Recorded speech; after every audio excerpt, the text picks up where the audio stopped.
Alrighty, Mets fans, another day, another L to get into. How's it going, everybody? Thank you guys all so much for chiming in for the latest post-game show here in WardyNYM. It's the first post-game show we've done in, I believe, an exact week, so happy to have you guys here. Not happy to discuss a loss, but however, I did commit to this array, so I was planning to do the show win or loss today, so that's what we're doing on this Saturday evening. Whether you're watching live or on replay, thank you guys all so much for being in here as we're breaking down, again, the Mets loss in Game 2 of a 3-game set against the not San Diego, my goodness, not the Padres yet, that's in July, the St. Louis Cardinals by a final score of 5-3. So we're going to be breaking down innings 1 through 9, what transpired, how did Kodai Senga look today, my thoughts about him, the offense as a whole, as they fall short, surprise, shouldn't take a rocket scientist to figure out that this Mets team right now just isn't good. I mean, there's a lot of ways that you can look at this club, there's a lot of ways you can be frustrated and pissed off the way that I know I surely have been, but the fact of the matter is that this Mets team simply is not good right now.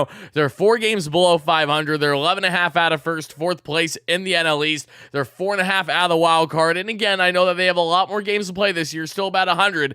Doesn't change the fact that they have been playing overall as inconsistent as humanly possible. And that was on full display once again today, as they were not able to get a win against the not San Diego again. Mike, is Borna, aka Hogwatch, in my mind right now? I don't know what's going on.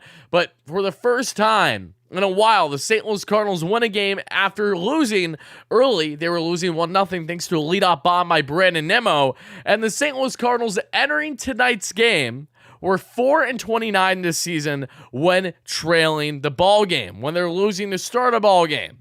The Mets were 20-7. Of course, that record was a lot better prior to a week and a half ago. Once that series with the Atlanta Braves started, it has truly been a spiral from there, and even beforehand. But clearly, those 1-run losses, those 2-run losses have been killing this Mets team. That was full-fledged in front of our eyes once again in this loss. And for just the second time this season, the New York Metropolitans lose a game in which their starting pitcher, tonight being Kodai Senga, goes at least 6 innings of what we saw, 4 earned run ball. Senga wasn't the best thing by any stretch tonight. However, he certainly was able to settle in and give the Mets a competent outing from their starter today. I'm not putting the full blame on him in the slightest. This goes more on the off. He saw there in the final inning blowing the doors off of every batter that he faced, aside from Francisco Lindor with that pinch hit, taking a 102 heater that he ate right in the shoulder. Mets had nothing for Hicks, and ultimately they falter by a final score of 5-3. So we have a lot to get into. We have lots of stats to get into. Braves won 10-2 today. Yes, they beat up on a bad team. That's not surprising. The Braves are a much better team than the Mets are right now. We're all aware of this, and the least of my concerns are the Atlanta Braves right now, because all I care about is the Mets actually playing consistent baseball and getting to at minimum 500. I mean, they're in such a bad hole right now that you have people truly writing off already and believing that their season has come to an end while we still have 100 games to play. Now, while I'm not going to go out of my way to say cancel the season just yet, I am going to say that this Mets team has some serious problems, even with Pete Alonso being out, that we have an update on him that I'll be sharing shortly. But regardless, this Mets team needs to seriously make some changes internally and externally and just get consistent. And if they cannot do that, they are going to go nowhere this year. But thankfully, there's a lot of baseball left this season. There's a lot more to get into, and I feel like we're going to have a while next month of baseball to discuss, whether it's for a good, bad, or indifferent reason. But more than anything, appreciate you guys coming in. Really does mean a lot. Disharmonious, thank you so much for a $5 holla. He says, when you realize it's not early in the season anymore, I know it sucks. We're literally, again, we have basically, 100 games left this season. That's where we're at, if not a little bit less. So you hate to see it. Again, this Mets team looks like shit. Let's keep it a buck. I mean, shit. Again, if you're a Mets fan watching live or on replay right now, you know that this Mets team has not been good. They have been quite literally on a consistency level dog shit for a good period of time. Pardon my French, but that's just how it is. And also got to give a big shout out to my great sponsors at Mojo Sportsbook, based out of New Jersey, Sorare MLB, the best MLB fantasy game out there, and of course also in Manta Sleep, but more on them later in the show. More than anything, guys, before I break down the game inning by inning, I want to know your raw reactions to tonight's loss, and ultimately, how are you feeling about the Mets as a whole right now? Drop them in the live chat. Again, I don't expect this to be a big show, nor neither a launch show tonight, but I really just want to get into here and talk to you guys again. It's been a week since we did a live show, so hopefully, again, fingers crossed the Mets can win a series against a terrible team on paper right now, that being the St. Louis Cardinals tomorrow. But again, the Mets and playing down to their competition has been a constant. I shouldn't even say playing down to the competition. The Mets just haven't been good. It's as simple as that. I mean, You know, the Mets can't be relying on the Tommy Phams of the world to be their saving grace every single night right now. Daniel Vogelbach Mets finally starting to swing a competent bat, which is great to see. However, their production just isn't there. And, a lot of guys have not been looking consistent in the live. Francisco Lindor, of course, had an off day until the ninth inning because he was put on the paternity list. Why? Because he welcomed his second child today. His wife gave birth earlier this morning. So congratulations to Lindor and the entire Lindor family on their second kiddo. That's great to hear. But what isn't great to hear is, again, the Mets dropping a game to a St. Louis Cardinals team that was 16 games below 500 entering today's game. That is how inconsistent this Mets team has been. And I'm not going to go out of my way to, go on a complete tear of this team right now. One, I don't have the energy for it, but two, it's the same shit a different day. Sounds like a day that ends in Y. This has been going on so long for this Mets team that it's beyond frustration. You're still left not necessarily scratching your head because the clear flaws with this team, but they continue to be amplified on a day-to-day basis. It's like, okay, if the Mets have the offense, they don't have the pitching. If they have the pitching to a degree, they don't have the offense, right? It's like Kodai Senga, and let's just jump into this real quick. Kodai Senga, again, did not have a great start. We'll get into it. 6.2, 5 hits, 4 earned, only 1 walk, which was good to see. 8 strikeouts, so if anyone took the over on the K-prop for Senga today, he came out cashing out like a beauty. However, Senga kept the Mets in this ball game still. He gave up some unfortunate, especially Goldschmidt's home run today. I was by the launch angle alone, it was so flat. I can't believe it got out there to opposite field. However, aside from the 2 bombs that Senga gave up today, he still had a very solid outing, all things considered. Was an out shy of going 7 innings. The only reason why he didn't it was because of the matchup. I think it was Goldschmidt that they had Brigham face, if I'm not mistaken, and Brigham got the final. He walked Goldie, and then he got a quick out after that, I think on Arenado to end the 7th. But the point stands. The Mets have had their continued struggles, and nothing has been consistent with this team whatsoever. It's beyond, just describing like, okay, this is what happened, this is what went wrong. This is something that's been going on for so long with this team that we're at the point where it's like, okay, yeah, the Mets lost. Yeah, we're really not all that surprised by that, right? We're kind of accepting the unfortunate fate, and I'm starting to do that. Not that I wish it, not that I want it, but just calling things how they are right now. They're just not good. And as someone who is that internal optimist, that guy who always is pushing for this club and always advocating for them, and probably being too optimistic at times, and I will openly say that. I've seen that in the past. You guys have seen a side of Wardy this year that unfortunately has had a lot of negativity, but I wouldn't even call it as much negativity as I am just calling it how it is. How it is right now is the Mets are not a good baseball team, and unless we have some significant changes happen from Alonso's inevitable return, hopefully in the next couple weeks, to, if not sooner, to then finding out what is going on with internally, externally, or any moves going to be made, and to what degree, the bullpen, how's this going to be shored up, the rotation, how this is going to be shored up. It's not like the Mets just have one thing that we can nitpick and say, okay, if they address this, they're going to be golden.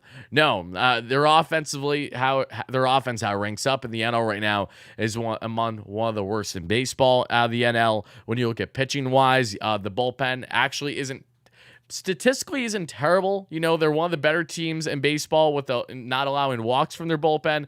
But when it comes to home runs, they give up home runs galore, as does this entire Mets pitching staff as a whole.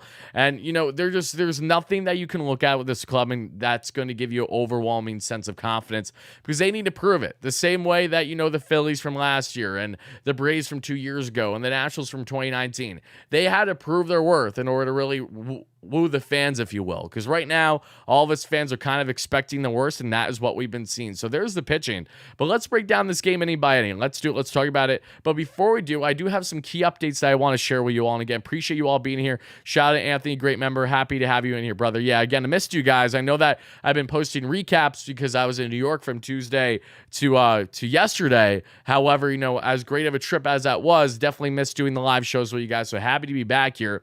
And I'll describe more about that trip shortly. That's in part why I decided to go live today. Kind of just, see how you guys are doing, talk shop, not only on the Mets, but what's going on in my personal life that I'm looking forward to sharing more with you guys. But we saw Lindor, of course, having his kid today. That's great to hear. Alonso, key update on Pete Alonso. He has started taking grounders in the infield today. He was taking some BP yesterday. So as someone who had the privilege of meeting Pete Alonso at Jeff McNeil's Drive for Good charity event at a Topgolf in Holtzville, New York, just a couple days ago, Alonso did not have the brace on his arm, and it was a really sick experience. I'm sitting in this room and McNeil is right to my left. He's signing merch for people, and then we got Alonso there hanging out with his wife and looking good. He had a nice tan, a little burnt. Again, had a great conversation with Pete on the short term, and again, he looked good. Asked him how he's feeling. He said he's feeling good as well. And I think, I could be wrong, but I think a part of the reason why Alonso had that really big brace on his arm for the comedy show that he did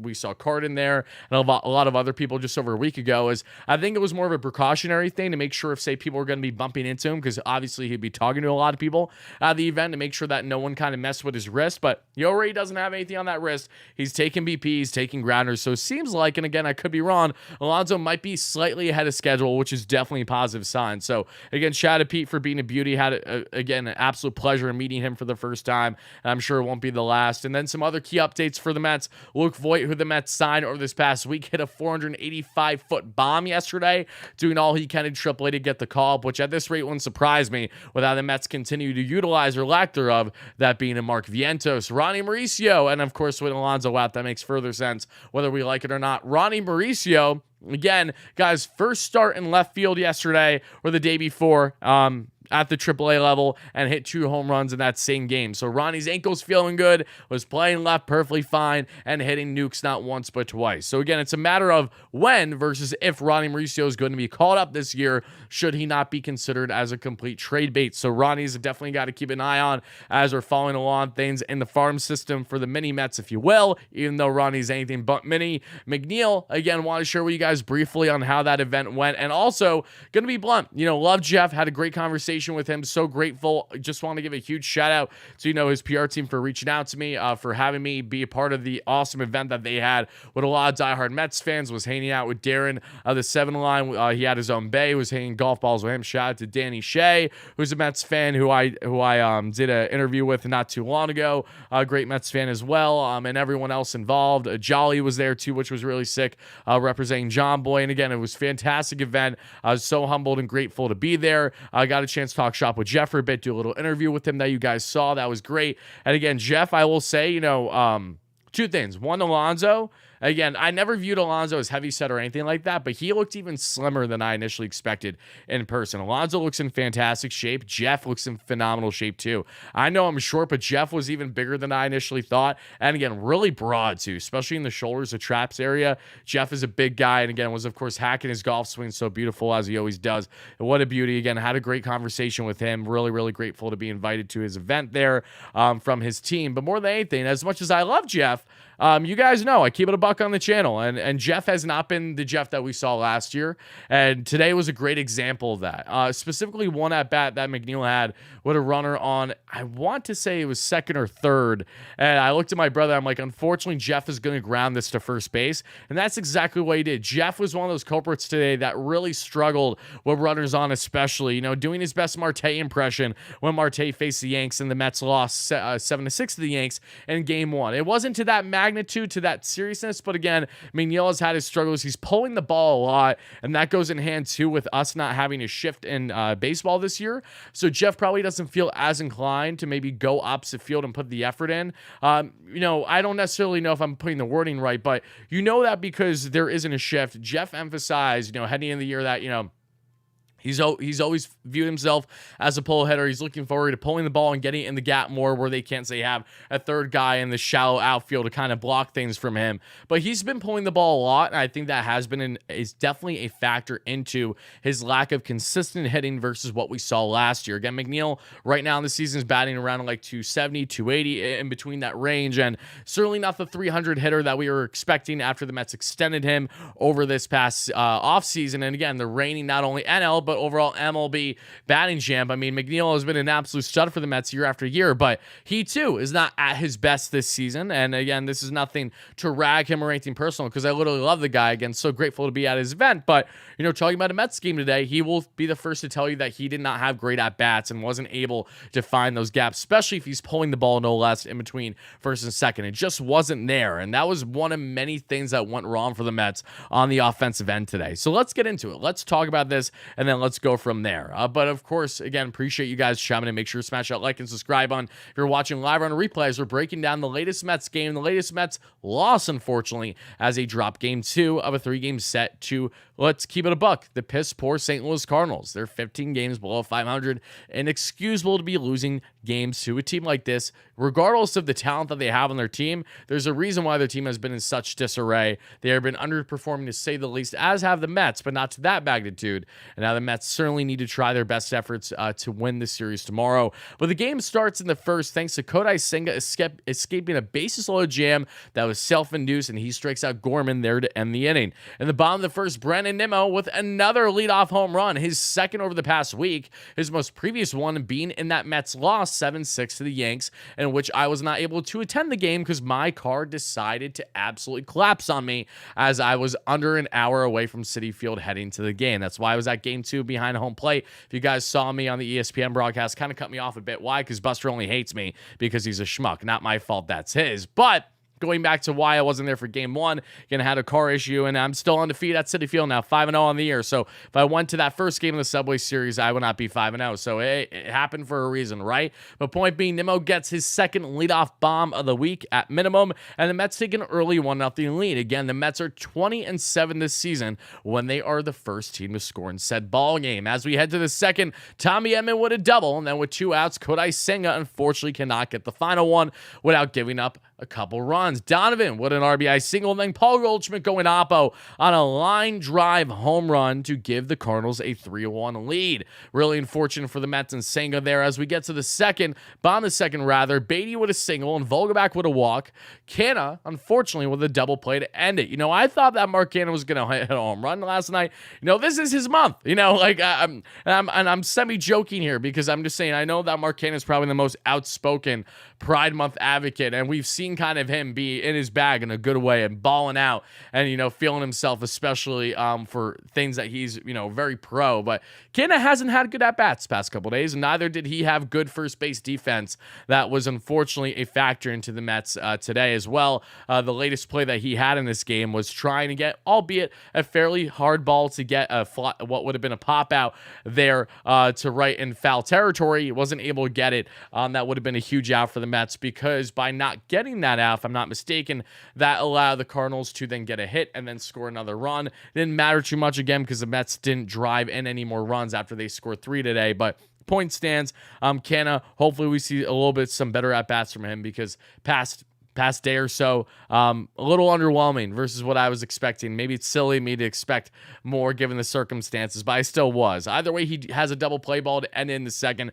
And as we head to the third, you have the rookie in Walker for the Cardinals, an absolute beast of a man, ripping a solo shot to right opposite field. Again, a second oppo bomb that Kodai Senga gives up, and the Mets are in a 4-1 deficit. As we head to the bottom of the third with 2 outs, Starling Marte with a double, and the Mets will not convert there because why would they? And then as we advance to the 5th inning, we're going to skip the 4th because there's nothing to discuss. In the 5th, Vogelback with a walk, getting on base again, and then Guillorme, and pardon me, I think Vogelback had a single there, so my mistake. Vogie getting on with a walk and a single today. And then Guillorme ripping a 2-run home run, his first home run of the season. So for many people, including myself, that maybe didn't love the lineup heading into today's game, it kind of proved us wrong a little bit. Vogelback was productive, all things considered, even though I would like to see Mark Vientos still get consistent reps. I'm not going to hold back from saying that. And Guillorme, again, getting the start at shortstop because Lindor was out today, attending to his wife, and again, wanted to play. Buck Showalter just said, no, you're not starting today. You're going to be off the bench whenever you're ready because you need to spend time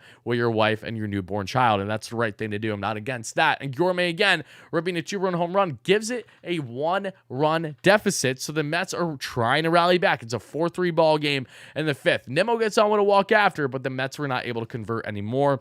As we head to the 6th with 2 outs, Francisco Alvarez gets a single opposite field on a high fastball, but the Mets were not able to convert there. And then the 7th with 2 outs, Jeff Brigham comes in, so Kodai Senga's day is finally done at 6.2 innings of allowing 4 earned, and again, only 0 or 1 walk and 8 strikeouts. And then Goldschmidt with a walk, but then I think it was an Arenado ground out to end it. Gourmet in the bottom of the 7th has an opposite field double, which you love to see, against a reliever there for the Cardinals. And then with 2 outs, unfortunately, because the Mets were not able to get more going, Marte would have walked, and then McNeil would ground out to end the inning. In the 8th, Raley would have 1-2-3 inning. In the bottom of the 8th, Beatty would an opposite field single with 1 or no outs, if I'm not mistaken. Mets, again, cannot advance or move the runner. They continue to struggle with runners on today. Whether they're in scoring position or not, they just felt anemic to driving in those runs. Then in the 9th, we see this, and okay, season, I get it. We don't need to spam that, because if it was over, then we wouldn't be talking about this team right now. I appreciate the concern, though, because trust me, I understand it. But let's just pump the brakes for a minute, okay? The Philadelphia Phillies were saying the same exact shit last year, and looked what happened. So, when the season is officially over, we will say the season's officially over. When the Mets are officially out of playoff contention, should they ever be officially out of playoff contention, we will discuss it, but we are not there yet. And those are the same fans, too, that if the Mets do get on a rally this year, you're the last fans that I want to hear from, because I'm never going to give up on the team. I'm going to call them out on their bullshit. Don't get me wrong. I'm going to be frustrated as all hell with them, and I'm going to know when they're not playing well. But there's a difference between that and, say, completely being done with a team when we still have 100 games to go. That is a difference between one Mets fan to the other. But I digress. Let's get back into this one, all right? So in the 9th, Edman with a fielder's choice and a stolen base. Carlson with an RBI single. Donovan with a single. It is a 5-3 Cardinals lead. And the 9th, Lindor takes a 1-2 heater to the shoulder, and Gourmet gets, shaken up a little bit, has to move back twice. And a 1-2 sinker that he had to fall on the ground of because Jordan Hicks was being a schmuck. And then Hicks goes on to strike out him on a 1-3 heater that had some movement, nasty movement too. Strikes out the next batter in Nimmo right down the pipe on 1-3, and then strikes out Starling Marte looking. So that'll do her. He strikes out the side, and that'll do her for the ball game as the Mets lose by a final score of 5-3. As we get into the hitting stats that you guys see here, again, just not enough. Not enough. You got production from Gourmet, which is really nice to see what he was able to do in that spot for Lindor. But aside from that, Tommy Pham as well continued his hitting ways, went 1-for-4 today. But Pham, look at his baseball savant numbers, which I saw on Twitter today. Crazy how good his numbers are been. And again, he's been one of the best sluggers in baseball over the past 2.5, 3 weeks. But aside from that, the Mets are continuing to labor here. They just do not have anything going in unison right now. And it's beyond frustrating, to say the least. They just, again, we've been saying this over and over again, but they just don't have it. They don't have it. They don't have the mojo. They don't have the it factor. They don't have anything. And as someone that loves and cares for the Mets as much as I do, and again, so I cannot emphasize enough how humbled and grateful I was to be taking part in such an awesome event, raising for charity that McNeil hosted over the past couple of days. As much as I loved and appreciate all that, still doesn't change the fact that this Mets team right now just is not good. Nothing's going to change my thought process about that. They have no consistency right now in their rotation still. They have yet to truly find that, right? I mean, finally you got JV with a really strong outing against the Yanks, which you appreciate, but then Max Scherzer gives you a steaming pile of dog shit, doing his best JV impression when he was on Hot Atlanta, like 3 innings of 5-6 run ball. Just absolutely pathetic. Like, they just can't get in a flow. They can't get in a routine. They can't get into anything that is really positive that we can talk about daily. And again, that is leading to the demise of this club. And they don't get this fixed fast, they're going to be in a 7 to 10 game hole below 500 before they know it, because they've lost 10 of their past 13 games. All right, just because they got one win against the Yanks and a win yesterday, as good of a win as it was yesterday from Big Drip going a really, really strong outing for the Mets. All things considered, the offense stepping up thanks to Tommy Pham, thanks to Brett Beatty, thanks to McNeil as well. And I'd also like to make clear that my criticisms on Jeff were really based on today. They weren't on yesterday. So if I said like over the past 24 hours, that's not valid, because Jeff had a very good day at the plate yesterday, 2-for-4 with 2 runs scored, as did Marte. So again, just Jeff kind of stuck out like a sore thumb just slightly today, only because of the fact that he was the one that looked like he was up there most, with at least 1 or 2 runners on today, and unfortunately wasn't able to convert. And that's what we expect from Jeff. We're so spoiled with someone like McNeil as a hitter, because he has quite literally been one of the best contact hitters in baseball for a number of years now. So when you don't see him doing those having his strong contact hitting that you expect, especially when runners in scoring position, you're kind of thrown off. And it's amplified more when the Mets really struggle to muster any offense today outside of that huge bomb that they got from Gourmet and Nimmo. I mean, this was a home run game. Both the Cardinals and the Mets apiece had 2 home runs today. But then when it came down to the brass tacks and getting that one initial run, thanks to contact hitting or 2, the Cardinals were able to do what the Mets weren't with a Donovan single early on, or was it later in the game? Whatever it was. Again, point being is that the Mets, again, their consistency has continued to be inconsistent, rather. Let me get into some donations, and then we're going to be getting into breaking down on some awesome sponsors on the channel, a big giveaway on the channel that I'm going to be sharing with you guys briefly. But guys, on a scale of 1 to 10, everyone in the live chat, let me know in the comments on replay because the same applies. On a scale of 1 to 10, how disheartened are you with the New York Metropolitans right now? 10 being, you were completely disheartened. You're fed up with them. You were done with them on the year. You really don't care what happens because you're that confident that the Mets aren't going to do anything this year. 1 being not really disheartened at all. Yes, it sucks that they're 4 games below 500, but I'm fully confident that they're going to come out of this and we're going to look back and say, hey, that was a shitty run, and look at what's happened since then. So at a scale of 1 to 10, let me know how you're feeling. Mets are not struggling. This is who they are. No, they are certainly struggling. Don't get me wrong. Yes, they are who they are to a degree, but they are still struggling. To say that the Mets are who they are by being certain games being this bad is rough. You could say who they are in regards to bullpen depth, especially with how the Mets struggled with things. What really sticks out to me to an extent is just like, when everything that happened with the Braves to a degree. But the point is that I get what you're saying, but there has still been players that have been struggling. We know that Jeff at his best is still a 300 hitter. We know that Alonso in this lineup at his best is a 40-plus bomb guy. We know that Lindor at his best is hitting for a higher average, better contact. And again, been great with the extra base hits, but it hasn't been there with the contact this season. And the list goes on and on. We know that some guys are naturally regressing from what we saw last year, which isn't shocking, but the same applies that it really depends on the unique situation of the game and the roster configuration then, injuries or without injuries. It's a cultivation of both. I'm not going to sit here and say that this is exactly who they are because I know that they're going to play better baseball than what they currently are, but I understand where you're coming from in the sense that, yes, there are guys that simply are going to step up maybe the way we expected, and that is why they are deemed who they are right now. Let me see your comments, though, and then I want to get into some donations. Get into some sponsors.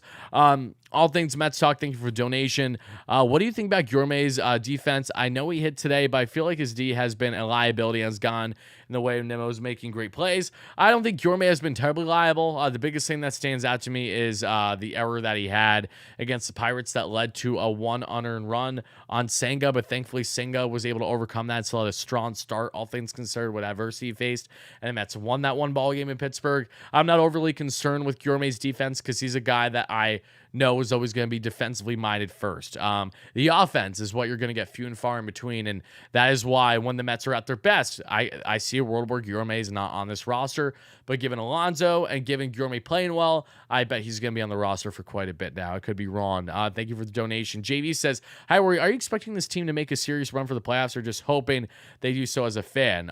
No, I fully expect that they're going to make a serious run for playoffs this year, and I still have a confidence that the Mets will make playoffs this year. However, I don't foresee it being anything more than a wild card, right? The division is the last thing on my mind right now. Just about making playoffs. Are 4.5 out right now. I do think that things are going to change for many other teams throughout the course of the next 100 games of the season, basically. So, no, I do have the utmost confidence that the Mets are going to make a heavy run for playoffs this year, but we will get a great example of that by time we get to the trade deadline, what the Mets do or lack thereof. That is really what's going to dictate things, because if they kind of sit on their hands and say, hey, we're going to run with what they got, then that's the Mets' way of saying we're committing what we have, and if we fall short, we fall short. We understand it, and if we exceed expectations, then we understand that too.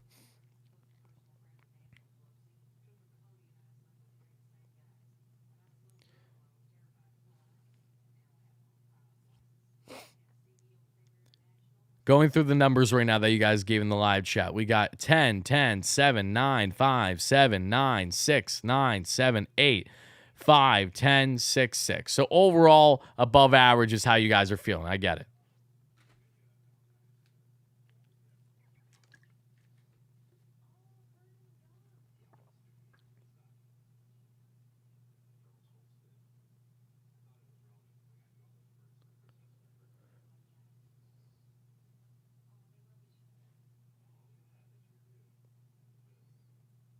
Oh, yeah. And the Mets have not played good baseball going back to more than just this season. No, you're right. This goes back to basically the last month and a half of the regular season last year heading into postseason. Yeah, the Mets have been a mid team for a good number of games. This goes more than just this season, because the reason why we can say this is a continuation is because aside, obviously, from the rotation, because there were a lot of things that changed from last year, and that's in player-wise, offensively, it's a lot of the same, aside from basically Francisco Alvarez and Brett Baty gain more reps. And yeah, no, I've been calling this out a lot. The Mets have a lot of the same issues that they had last year. That's being amplified even worse, especially on the pitching front, when they're not guys able to go deep, even guys go five, 6 innings consistently. The bullpen being reliable or lack thereof. No, trust me, I'm well aware on that front. But what I'm also well aware of, guys, and hopefully this will uplift your spirits a little bit, is our great sponsor on the channel, that being Sorare MLB. And Sorare MLB, for those that don't know, again, is the best MLB fantasy game out there. It is free to play. You sign up. It's no different than, say, playing MLB The Show or any fantasy game. You play with unique NFT cards that are unique to you that you get to own and keep. And you then enter weekly tournaments, and how you perform in said tournaments is how the players perform in real life. So you enter these tournaments, you get great chances at, winning cash prizes, hundreds of thousands of dollars, and big unique tournaments. Or you're entering something else, whether that is going to be the likes of getting yourself VIP packages to all MLB experiences at a ballpark, meeting your favorite players, attending games with free tickets, merchandise, you name it, they have it all. And what we're doing now on the channel, for those that aren't aware, is we are doing a huge partnership with Sorare that we've been doing over the past couple months. And by you guys joining Wardy's Sorare MLB League, which hundreds of you guys have already, which I really, really appreciate you all doing, but by you guys doing that specifically, you automatically have a chance to win a Francisco Alvarez jersey. And all you have to do is join Wardy's League. As you guys see here, this is Wardy's League right here, and these are various tournaments that you sign up. Again, you don't have to spend a dime to play. You sign up, you play weekly, you enter these tournaments, and by you signing up, drafting your team, and entering weekly tournaments, clicking the link in the description of this live show or in the comments for people on replay, you automatically are entered for a chance to win a Francisco Alvarez jersey, in which we will be doing the giveaway winner at the end of the month. So again, this is the Alvarez jersey giveaway. You sign up to Wardy's Sorare MLB League. You play against me and everyone else. That's all Mets fans for the most part. Again, we're playing for fun. See how you guys do in the tournaments. And again, whoever comes out on, whoever is randomly selected, at the end of the month, will win a Francisco Alvarez jersey. So that's all you got to do to enter. It's by clicking the link in the comments down below for people on replay, in the live chat in the description down below. Click the link to Sorare MLB League for your chance to win a Francisco Alvarez jersey at the end of the month. A Brett Baty jersey giveaway was just announced at the end of the past month, and a great member in Yoshima actually won it by being a random selection. So happy for him. That was sent his way, and hopefully you guys have a great chance at winning that Alvarez jersey. So I know a lot of things are going wrong in Mets land, but if one thing is going right, we're going to continue with doing awesome giveaways on the channel, and I appreciate everyone so much who has been taking part in that. But now let's get back into this, guys. Let's get into it. No gambling for me. The good news is that isn't gambling. It's not. That's the best part of it. It's just a fantasy game. It's not like a typical sports book, which is like my good friends at Mojo Sportsbook that we'll be getting into shortly. That is gambling. That is certainly what that is. That is sports gambling. But the fantasy game, what I love so much about it is, again, you build your teams. Like, I have 3 teams rolling right now. One of them is sticking out far more than the other 2 because I have Adley Rutschman, Kodai Senga, even with a loss, give me a good amount of points. And then, I have other production from Corey Seager, and the list goes on and on. So I've got some really productive players in there, as I know many of you guys have played. That is why Sorare MLB is quite literally the best MLB partnered fantasy game out there. That's why you're seeing them on commercials for every single Mets game you're watching, especially if you're watching through the MLB app. And yeah, just can't say enough good things about them. So really, really appreciate everything that they've been doing as a great partner. And again, to give back to you guys with a free Mets jersey giveaway by just signing up, and you don't even have to spend a dime, and you draft your team, enter weekly tournaments, really means a lot to me. So thank you. We need a poach from the Cardinals at the trade deadline. Yeah, we're going to be getting into trade deadline discussions sooner rather than later. In the next couple weeks is when we're really going to start to talk about trade targets for the Mets. Because, what is realistic? What is unrealistic for this team? What teams are we certain are going to be out to the point of, okay, they're definitely selling and they have some either rental pieces, or they have some guys with some club control that if you give up, a little bit, you're certainly going to be getting a return. This is really, in my opinion, this upcoming trade deadline is going to certainly make or break Billy Epler. I think it's safe to say that, right? We've been hearing the rumblings about David Stearns that I've heard, that I know many of you have heard about. The only reason why we haven't done a singular video on that is because, honestly, it's in part because I know that not a lot of people care right now, because we're not at the point of the year where people care. This is an off-season matter that we will get into when we get closer to the off-season. But there's many believing that David Stearns is going to be a higher-ranking guy in the Mets front office, coming from Milwaukee. Of course, is a New York native, grew up a Mets fan, has had plenty of success with the Milwaukee Brewers over the years, and now he would be taking his talents to Queens, and many believe him as potentially the next GM. So whether that's going to be the case or not, again, Billy Epler, whether you love him or hate him, this trade deadline could really dictate so much, because yes, he's not at fault for everything in regards to the Mets' lack of consistency this year. However, he is at fault for the trades or lack thereof that he has done in the past year since becoming GM, and the success rate in said trades in which he has had very little. From the Daniel Vogelbach trade with Colin Holderman, in which everyone would take Colin right now in this Mets bullpen, 7 years of control versus a Daniel Vogelbach who a lot of fans already want off the team, versus, also not versus, but also looking at, of course, the big one in the Darren Ruff trade. That Darren Ruff trade was brutal, giving up JD Davis, who's thriving in San Francisco, even though I didn't expect JD to thrive here. I really didn't. Was struggling for like 2 years straight with his hand injuries and just shit defense, in which now he's a good defender, because of course he is with San Francisco, and much more. And then you also look at other things, whether it's small, like the Mets a year ago opting to trade Miguel Castro for Joely Rodriguez. And while Miguel Castro is by no means the best reliever in baseball, he, however, would be more productive and serviceable than a Joely Rodriguez, who just was not good last year in hindsight. And you understood why the Mets took a gamble there and trying to get a lefty to help out their pen, but Joely just never solidified. And same thing with Chase and Shreve, right?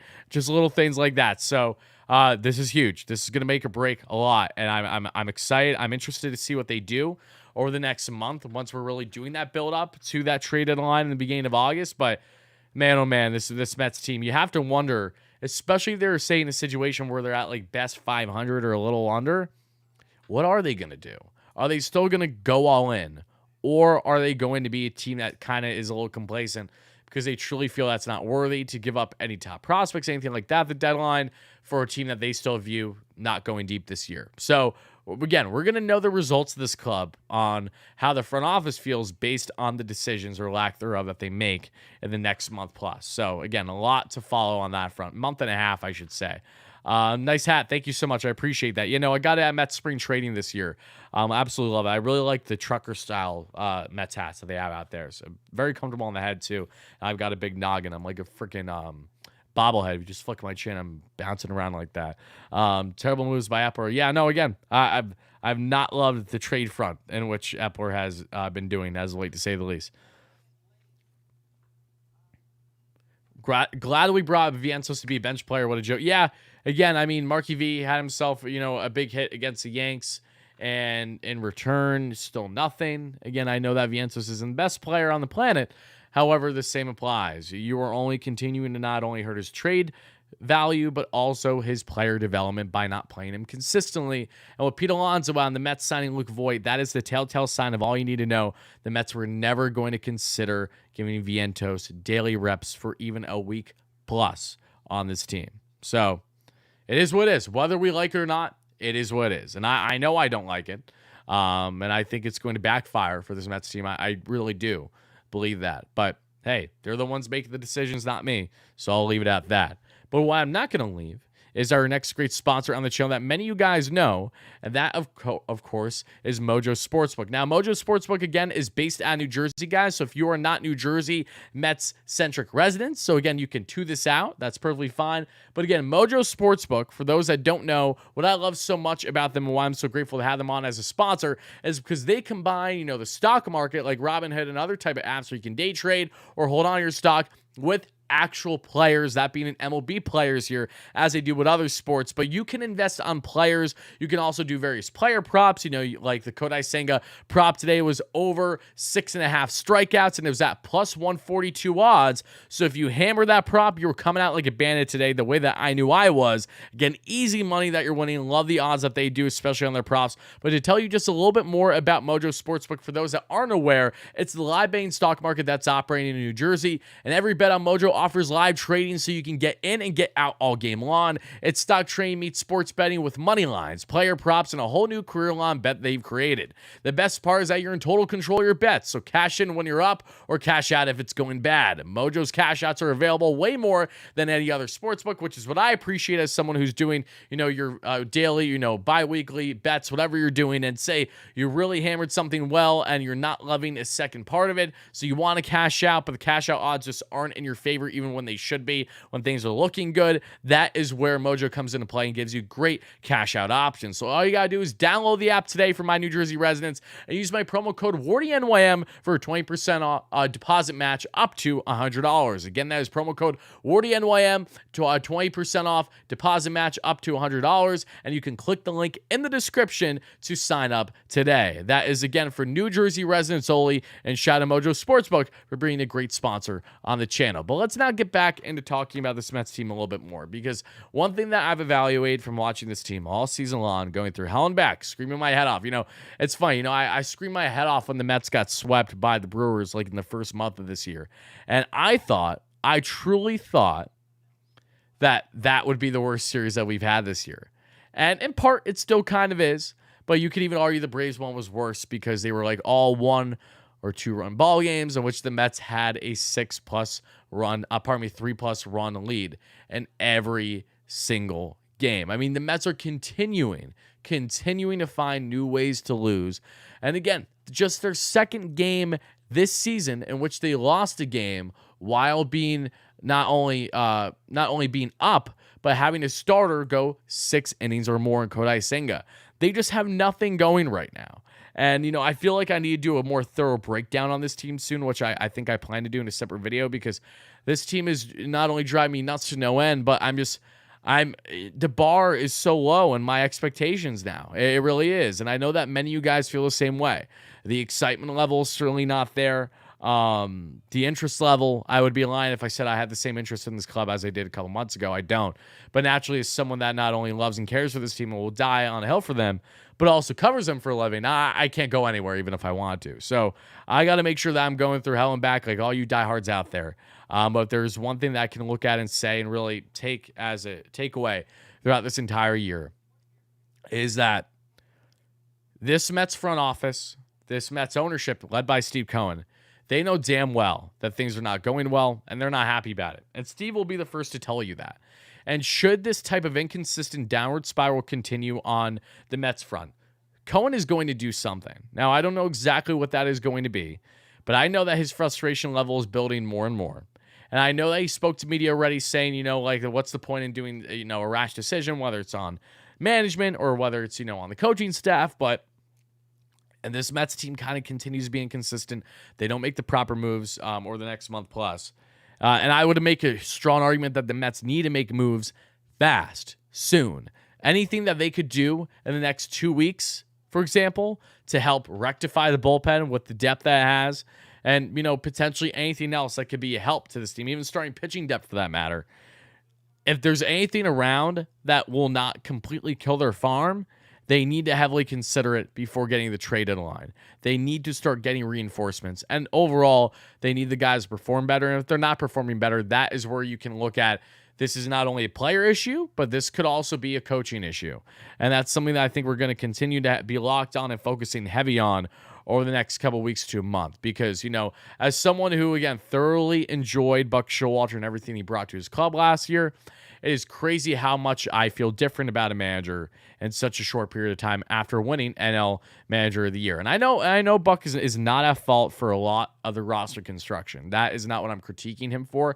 However, there's something about having a certain locker room voice. There's something about having a motivation or lack thereof.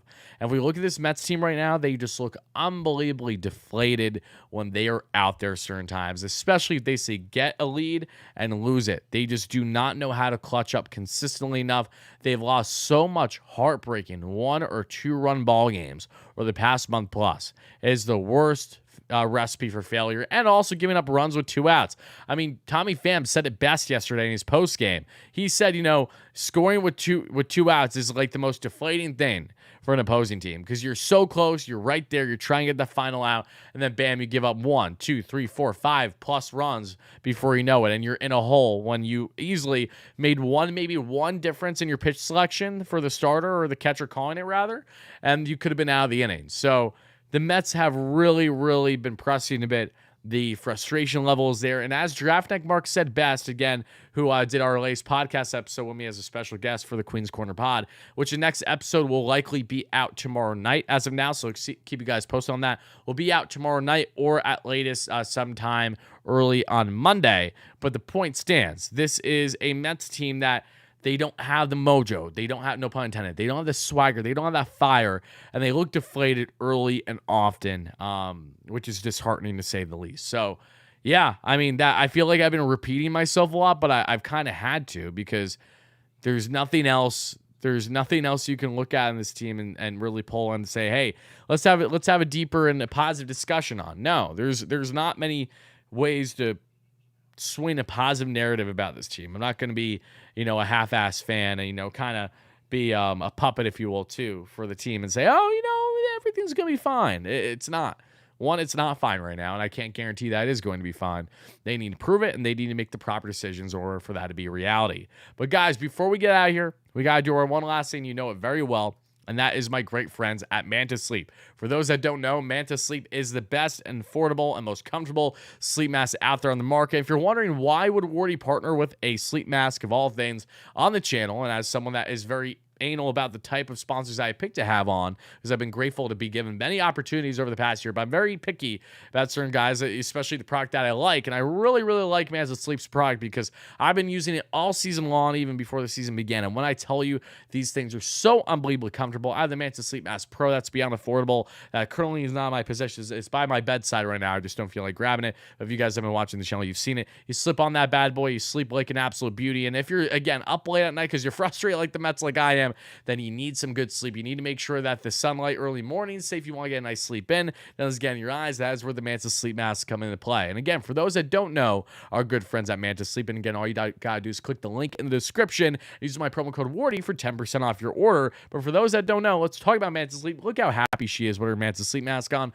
I don't blame her because literally I feel like us Mets fans just want more and more sleep with the way this Mets team is playing. Why watch a Mets game sometimes when you can just take a nice nap? And for the times that you opt to take a nap versus getting hung up about a Mets team that's going to drop a game 5-4, this is where you want your Manta Sleep mask. So you have your sound mask here with the Bluetooth, which is so great. You'll love to hear it again. As I've been referencing a lot, if you're on a flight and there's a lot of turbulence, there's a kid crying, there's noises going on, and you're trying to lock in, you're trying to enjoy yourself for however long or short the flight might be, this is where you want a sound mask, especially aside from, of course, using it late at night. So you can play whatever music you want, whatever sounds you want. You can lock in. Again, having no light in your vision whatsoever. It does a great job at that. Highly recommend the Sound Mask, which is one of their newer products. Then you have the Pro Mask, which is what I have to the right. Absolute beauty. So comfortable to sleep with. But then as we go through this, the sleep mask further with other options, you have a weighted mask if you guys want any kind of slight pressure on your face, but in a comfortable way. If you want a Manta Cool mask, especially during the hot summer night, like any night nowadays, as we're entering, really getting into the hot summer, especially for people on the East Coast in June, July, and then certainly August, where it is boiling out there, a lot of the case. Then you're going to want your Manta Cool mask late at night. You put that bad boy on, and it gives you nice cooling around your eye sockets. Or on the other side, especially around winter for people on the East Coast or wherever you are. So you want a Manta Steam mask. So at night you get a nice calm, cool, and warm type sensation steam around your eye sockets too. So they have all your sleep mask needs. And all you have to do again is go to my good friends at Manta Sleep. Check out their link in the description of this live show and use my promo code WARDY for 10% off. Shout out to Manta Sleep for being a great sponsor as always. And shout out to you guys for going out of your way to purchase their products, which many of you have and which I'm beyond grateful for.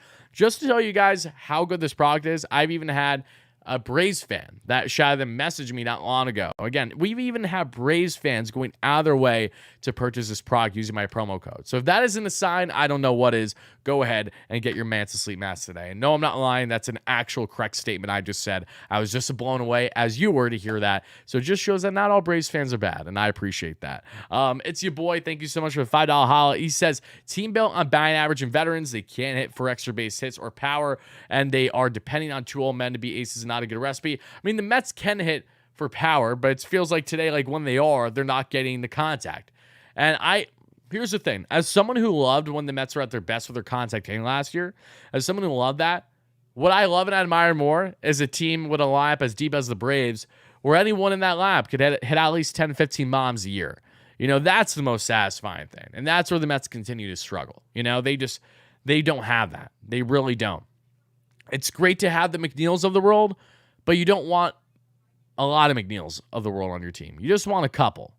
For the most part, you want guys that can go gap to gap consistently, hitting for opposite field, again, displaying solid defense at minimum, and hitting the ball out of the park and clutch in big moments. And that's something that the Mets have been few and far in between on doing, aside from the heroics that we constantly get from Francisco Alvarez, because he's a stud. Brett the Met, again, has been hitting the ball well lately in this homestand, which is good to see.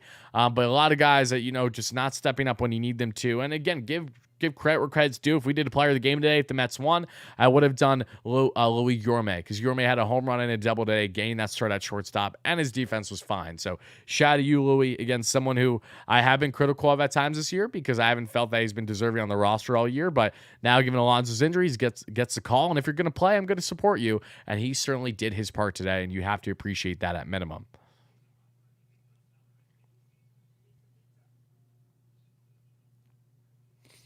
I appreciate you, Dave. Thank you for the kind words. I really, really appreciate that.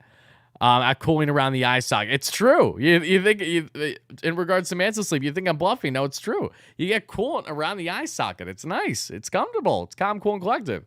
But Retro says, I'd sleep next to her.